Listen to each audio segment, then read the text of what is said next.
Popular TV. ఇప్పుడు మనతోటి రాజకీయ విశ్లేషకులు పురుషోత్తం రెడ్డి గారు ఉన్నారు. నమస్కారం పురుషోత్తం రెడ్డి గారు. నమస్తే అండి.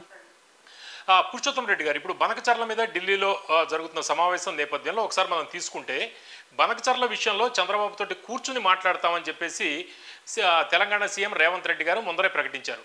అయితే ఇప్పుడు లేటెస్ట్గా బనకచర్ల ఎజెండా ఉంటే ఈ సమావేశాన్ని మేము బహిష్కరిస్తామన్నట్టు బనకచర్ల ఎజెండా లేకుండా ఒత్తిడి తీసుకొచ్చారు. రెండు కోణాలు సార్. ఒకటి, రాష్ట్రంలో మీడియాలో కూడా ఒకవైపు తీసుకునేసి ఏదో రాజకీయ పార్టీలు ఆడే చట్టంలో భాగంగా ఈ ఎజెండా కూడా ఇరికిచ్చేశారు. తెలంగాణలో ఒక రాజకీయం నడుస్తుంది, ఆంధ్రప్రదేశ్లో ఇంకో నడుస్తుంది. తెలంగాణలో ట్రయాంగిల్ ఫైట్ పాలిటిక్స్లో ఇది ఇరుక్కునింది బనకచర్ల.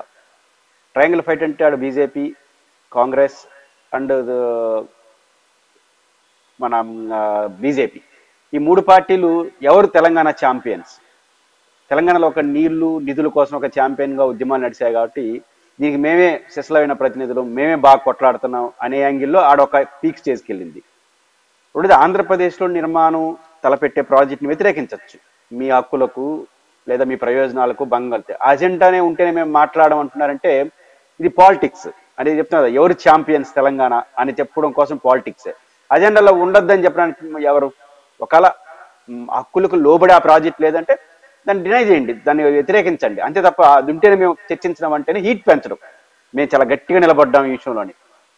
రెండోది, ఆంధ్రప్రదేశ్లో రాయలసీమ ప్రయోజనాల కోసం ఆ ప్రాజెక్ట్ ఎంత, రెండు వేరువేరుగా చూద్దాం. First point, Telangana point of వ్యూకి వద్దాం సార్. ఒకటి, గోదావరి అనేది మహారాష్ట్ర, కర్ణాటక, ఒడిశా, ఛత్తీస్గఢ్, తెలంగాణ అండ్ ఆంధ్రప్రదేశ్ వీటిలో ప్రవహిస్తుంది. సగటున 75% నీటి లభ్యతను, అంటే 75 సంవత్సరాల నీటి లభ్యతను ఆధారంగా చేసుకొని 3000 దాదాపు పైచిలకు టీఎంసీలు లభ్యత ఉందని, ఇంకొక దాదాపు సగటున ప్రవాహం 4000 పైచిలకు టీఎంసీలు ఉంటుందని సిడబ్ల్యూ సెంట్రల్ వాటర్ కమిషన్ ఒక అంచనాకు వచ్చింది. ఈ అంచనాలు రెగ్యులర్గా మారుతూ ఉంటాయి. కానీ ఇక్కడ తెలంగాణలో వాదన చూడండి, ఎందుకు రాజకీయాలు జరుగుతున్నాయి తెలంగాణలో అనేది చెప్పే పాయింట్కి నేను వస్తున్నానంటే, హరీష్ రావు గారు ఒక ప్రకటన చేశాడు. అసలు నికర జలాలు 900 పైచిలకు టీఎంసీలు ఇచ్చేసి కృష్ణలో 500 టీఎంసీలు ఇచ్చేస్తే ఆంధ్రప్రదేశ్ ప్రభుత్వం మీ ఇష్టం ఏ ప్రాజెక్టులైనా కట్టుకోనని రేవంత్ రెడ్డి వైట్ పేపర్లో రాయిస్తున్నాడు. ఇది తెలంగాణకు ద్రోహం చేసినట్టు అవుతుంది. ఇక్కడి వరకే పరిమితం కావద్దు, 3000 టీఎంసీలు మిగులు జలాలు సముద్రంలో కలిసిపోతున్నాయి కదా గోదావరి నీళ్ళు, దాంట్లో కూడా మన వరద జలాలు మిగులు జలాలు అన్ని కలిపి దాంట్లో కూడా మన వాటా రేషనల్ గా దాదాపు ఈ 900 టీఎంసీతో లెక్క కట్టుకొని ఒక 1900 టీఎంసీలు కావాలి మనకు, ఏది హక్కుగా, ఏది ఆ 3000 టీఎంసీలో కావాలి. దీన్ని అడగకుండా రేవంత్ రెడ్డి ఆంధ్రప్రదేశ్కి అనుకూలంగా మారాడు అన్నాడు. కనీసం ప్రజలకి నిజాలు చెప్దామనే స్పృహ కన్నా ముఖ్యమంత్రి గారికి నువ్వేనా అడిగేది, అసలు నేను 1900 టీఎంసీలు మొత్తం అడుగుతాను, అసలు అజెండానే లేకుండా చేస్తానని ఆయన ఎత్తుకున్నాడు అజెండా.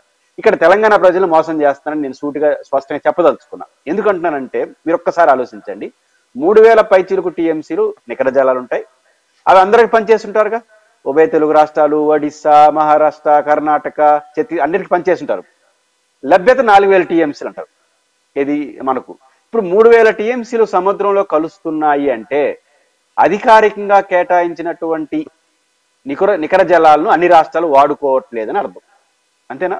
4000 టీఎంసీలు లభ్యత ఉన్న గోదావరిలో 3000 టీఎంసీ సముద్రం ఎట్ట కలుస్తున్నాయి అంటే వాడుకోవట్లేదు. వాళ్ళ లెక్క పక్కన పెడదాం సార్, మా లెక్క చూద్దాం.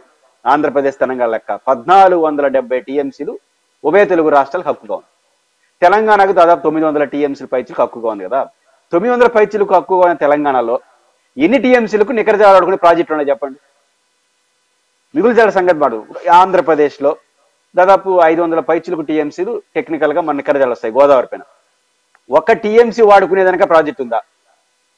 మిగులు జల సంగతి పక్కన పెడింది. పోలవరం ఉంది సార్, పోలవరం పూర్తి అయితే కదా 240 టీఎంసీ మనం వాడుకునేది. అసలు పోలవరం ఇంత పూర్తి కానప్పుడు పోలవరం 240 టీఎంసీలు, బలకచర్ల ఎంత తీసుకొస్తాడు చంద్రబాబు గారు? 100 టీఎంసీలు అంటున్నాడు, 150 టీఎంసీలు అనుకుందాం. అప్పుడు కూడా ఎంత అవుతుంది? 240, 400 టీఎంసీలు అవుతుంది. ఇంకా 100 టీఎంసీలు మిగిలే ఉంటాయి నికర జలాలే. ఇంకేమన్యాయం అయిపోయింది తెలంగాణకు.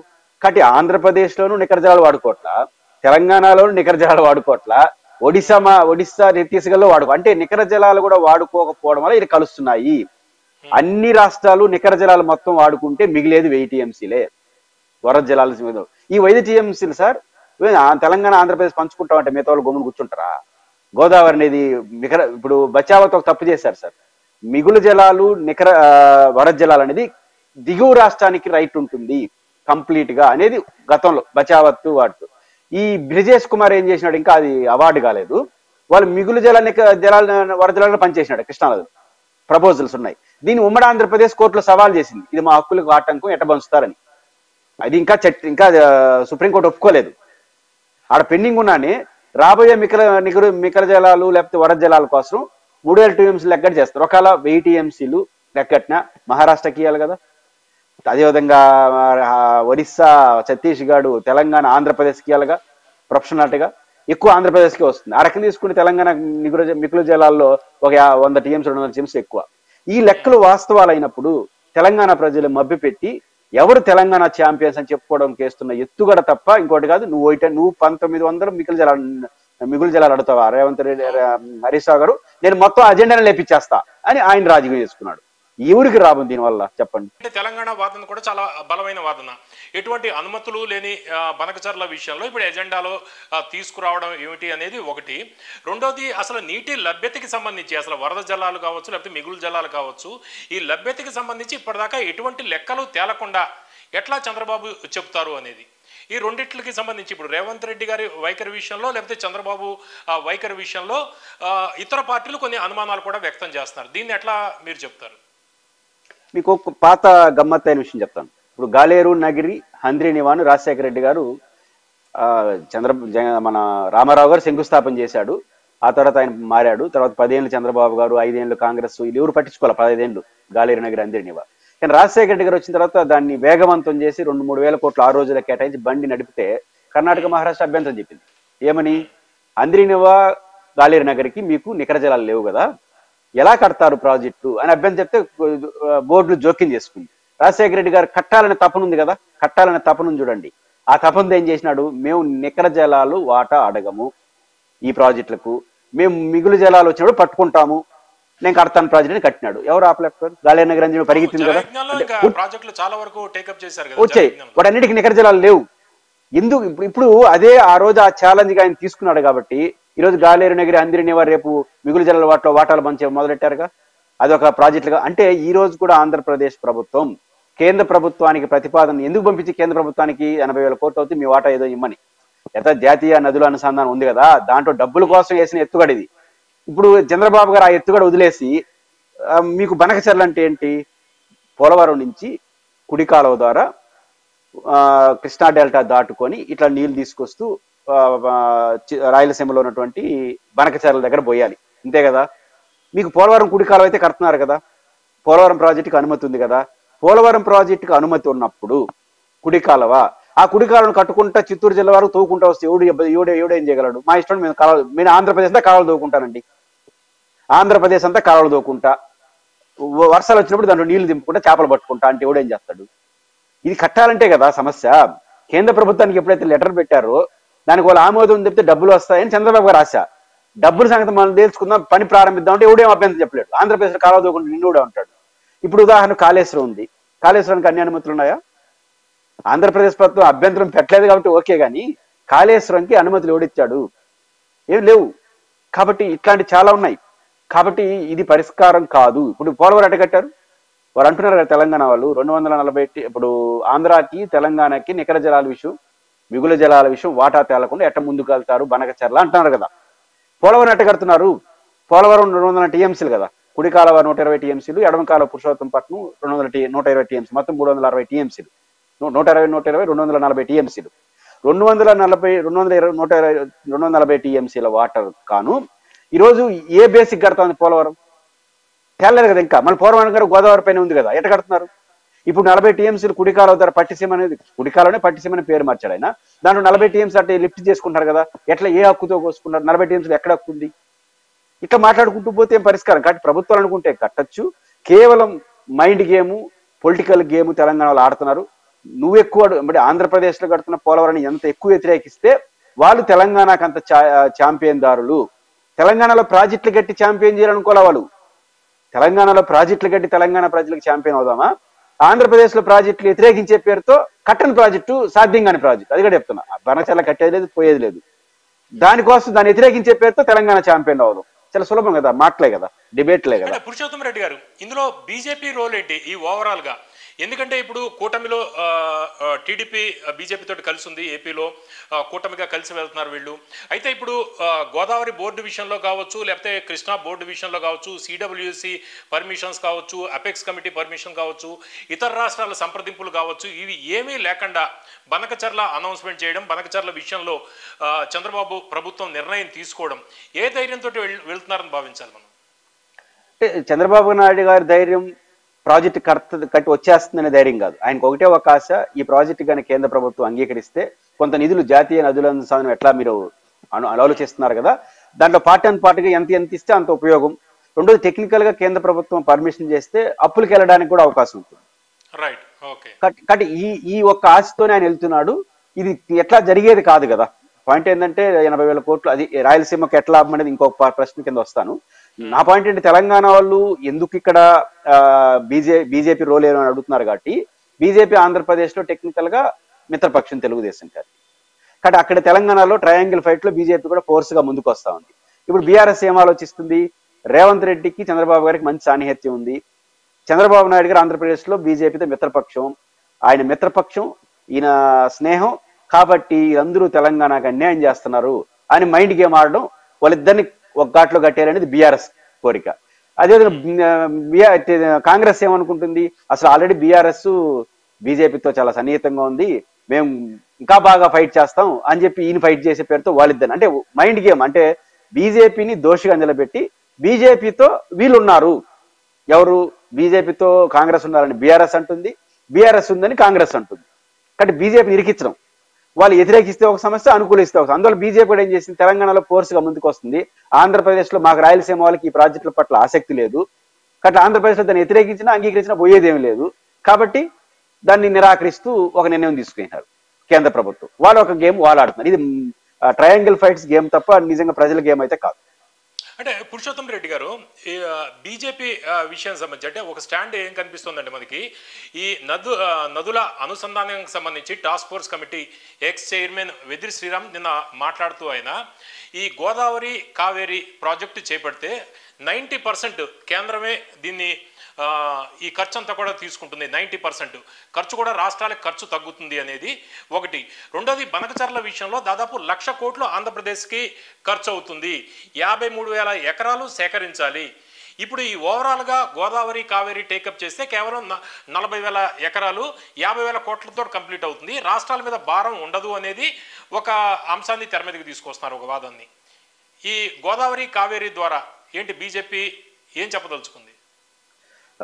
కేంద్రంలో వాజ్పేయి గారు లేదా అంతకుముందు చాలా మంది ప్రధానమంత్రులు ఊహాజనితంగా గంగా కావేరి అనే నదుల లింకింగ్ అనేది చాలా ఇంపార్టెంట్. ఇప్పుడు రాయలసీమలో నదుల అనుసంధానం చేసిన ఘనత బ్రిటిష్ వాళ్ళది, ఆంగ్లేయులది. మనకు కేసీ కెనాల్ ఒక బెస్ట్ ఎగ్జాంపుల్. 100-150 సంవత్సరాల క్రితం వాళ్ళు లింక్ చేసి దాని ఫలితం ఈరోజు రాయలసీమ 1,00,000 ఎకరాలకి నీరు వస్తుంది. అది మంచి ఆ రకం చేయాలి. నదుల అనుసంధానం అంటే ఎత్తిపోసేయడం ఇవి కాదు, నదికి అనుసంధానం చేయాలి. ఇప్పుడు నదుల అనుసంధానం శ్రీరామ్ గారు చెప్పినట్టు కానీ ఇతరులు చెప్పినట్టు కానీ జాతీయ ప్రాజెక్టులో భాగంగా వస్తే ఒకటి పర్మిషన్స్ అవన్నీ వాళ్ళు చూసుకుంటారు, ఫైనాన్షియల్ రీత్యా కూడా వాళ్ళే మేజర్ రోల్ ఉంటారు, ఒక రాష్ట్రానికి ఒక రాష్ట్ర సమస్య వచ్చిన పరిష్కరించే ప్లేస్ లో ఉంటారు. అందులో భాగంగా మనం కూడా మన రాష్ట్రానికి ఎట్లా అన్వయించుకోవచ్చు అని ఆలోచించుకుంటే ఇబ్బంది రాదు. అది లాంగ్ టైం, అది ఈ రోజుకో రేపు అయ్యేది కాదు, చాలా సమస్యలు ఉంటాయి. కానీ అందుకు భిన్నంగా చంద్రబాబు గారు పాజిటివ్గా వెళ్ళిపోవడానికి 2 కారణాలు కనిపిస్తున్నాయి.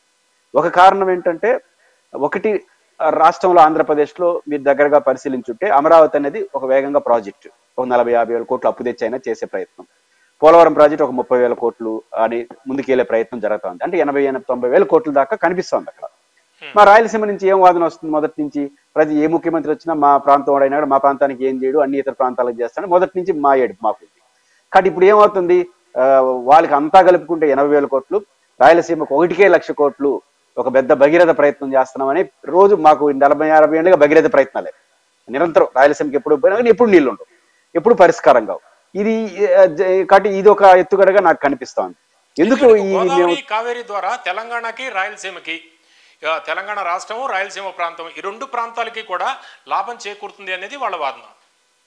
నేనేమంటానంటే వాళ్ళ ఆ ప్రాజెక్టులో ఉద్దేశం ఏంటి, గోదావరి నీళ్లను కుడి కాలువ ద్వారా తీసుకొచ్చి వైకుంఠపురం దగ్గర కొంత ఇట్లా లిఫ్ట్లు పెట్టుకుంటా కొంత టన్నర్లు కొట్టుకుంటా వస్తూ బనకచర్ల ఇది హెడ్ రెగ్యులేటర్ పోతిరెడ్డిపాడు నుంచి 12.5 కిలోమీటర్ల దూరం ఉంటుంది. ఆ బనకచర్ల హెడ్ రెగ్యులేటర్లో పోస్తే అక్కడి నుంచి నీళ్లు డైవర్షన్స్ తీసుకోవచ్చు అనేది వాళ్ళ అంచనా ఏంటి 100 నుంచి 150 టీఎంసీలు.